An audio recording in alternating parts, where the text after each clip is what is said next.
give you up, never gonna let you down, never gonna run around and desert you. Hey, wow, it's Ricky Burns and Rickster. I just rickrolled everybody. Hey, this is for the March 10th fight between Ricky Burns and Paulus Moses. I'm going to break both fighters down, and then I will give my prediction at the end. I'll start out with I'll start out with Ricky Burns, who's 33-2. He's got the 9 knockouts now, thanks to knocking Nicky Cook down 3 times in that fight, and then Nicky Cook saying he had a back injury, and then they carried him out on a stretcher. And who really knows about that? He had a nice win over Michael Katsidis. So you really have to like the level of competition that he actually is going in the ring against. Granted, people might not consider Katsidis like an elite fighter in the division, but he is definitely one to mess with. I wouldn't want to get punched by him, just saying. You know, he's had 18 fights since his last loss. And when you look at that, you know, he's looking good. He comes out with the crisp combos. He fires those sneaky uppercuts in there, pumps that jab out, works that body just enough to keep you honest. And there's not a lot of power, obviously, you know, with only the 9 KOs. He's big for a lightweight at 5'10". Reach isn't the greatest; it's 70 inches, but for a lightweight it is. You know, that's good reach. You know, he can be a bit chinny. He got knocked down by Martinez and Johansson, but he survived Katsidis, man. And that dude bangs. You know, I don't know if you've seen that, but you know, he a chin checker, man, and can get a bit wild, and he does tend to drop that right hand, you know, before he throws it. So you know, he's open for the counters there. He keeps you at range, and if you get close to him, man, he'll just hold you a little bit there. You know, it's not illegal in the pros. You know, excessive holding, yes, but you know, if a guy gets close, tie break, you're done. You know. It's not like he dives at people to hold him. He doesn't do that at all. And it seems like he's a bit more aggressive now that he's moved up to the lightweight division. Now, this isn't the first time or the second time he's fought at lightweight. He has earlier fights where he's actually fought at this weight before. And at 5'10", he should be very comfortable in it.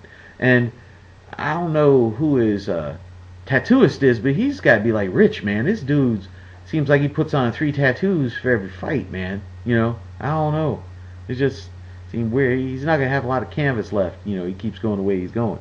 As I said, you know, he doesn't work the body a lot, but he does keep you honest, and he really has to rely on his ability more so than his power.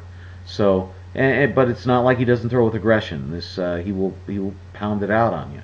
You know, and as I said, I do think he does have the better chin in this fight too against Paulus Moses. Going over to Paulus Moses, who's 28-1, no draws, 19 knockouts, so it's a 66% knockout ratio. But the one fight he did lose, he got knocked out, and that was against Miguel Acosta.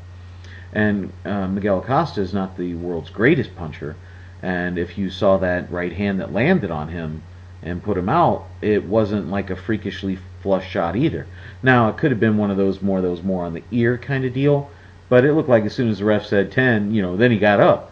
So I don't know if it was one of those, hey, he finally got hit and he didn't want anything, you know. And since that fight, he's backed off the competition significantly. And his last 3 fighters have averaged, their average record is 18-7. That's not, you know, that's just okay, you know. I mean, good or decent would be like 18-4, you know. So when you start talking 18-7, you're starting to get over into the kind of like the journeyman type of fighters there. And in his last fight, it went the distance against the guy who's like 16-5. So he's not really knocking out the guys he should be knocking out when you start thinking about it. You know, I mean, he's had 9 title fights, but really 3 of them were for actual world titles, and he lost one of those. You know, and that was by knockout, his one loss. So, you know, there are a lot of bums on his record, even though he's had that many title fights. But I mean, when I say title fights, it could be for any title, okay? And that's why I said he's been in 3 world title fights. You know, apparently he has the good power. He does have the reach advantage in this fight. At 5'8", he is a bigger lightweight, and his reach is at 72.5 inches to 70 inches compared to Ricky Burns. So he will have the reach advantage there. He does have a nice jab he pumps out all his punches. He pretty much throws with power and he loads up on him. If he misses, he will be off balance, and that's where you can really counter him well.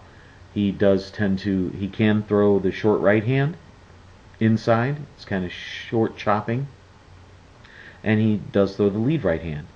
Most of his punches, though, are 1-1-2s, so you're not going to see a whole lot of combos coming out of him. But I mean, he can fire them, and when he does, as I said, with that right hand there is either way. He looks, when you look at all of it, when you put him together there, it's is he a product of his scheduling kind of deal? Is that why his record is 28-1? Because the one good fighter that he fought on the record, like really that you could say was good, knocked him out. So, and then all of a sudden, the sudden drop off in competition. He needed 3 fights to build his confidence back up, not like one off and then going for the title. Where's he been? They've all been like home cooked kind of fights, set up for him, to come back. And I think coming up against Ricky Burns, while I do think he might have the speed advantage over Ricky Burns, he doesn't have the boxing ability that Ricky Burns has. And it seems like Ricky Burns is starting to turn the heat up a little more. Like he's really wanting to engage and bang out a little bit. And I think the added weight is going to benefit Burns a lot better, and I think he's going to lead a nice win there for Burns. I think it's going to be by, what is it, Eduardo? We're going crazy now. Get your bet money out. Yeah, we're going to call a knockout in this one. We're going to say Burns takes this one by knockout. It's in the UK, and we should see a nice fight. And I think it's going to be a later round knockout. He got knocked out in the 6th by Acosta, so we're going to go with the 8th round on this one. We might be going out on a limb, bro. Yeah, we're crazy like that. We don't care. Yeah, so we're calling a knockout, man. Yeah, get on the phone. Place a pound on it, or a dinar, or whatever you want to place on lira. I don't even know if they have that anymore. Euros. Place some euros. If you win, I'll give you my PO box. If you lose, hey man, you just bet that a guy with only 9 knockouts in 35 professional fights was gonna win by knockout. That's crazy, man. But I feel it, and we'll go with that. All right. So you guys have a great day. This is Bigragu and Eduardo. Please comment, rate, subscribe. All right. We are out.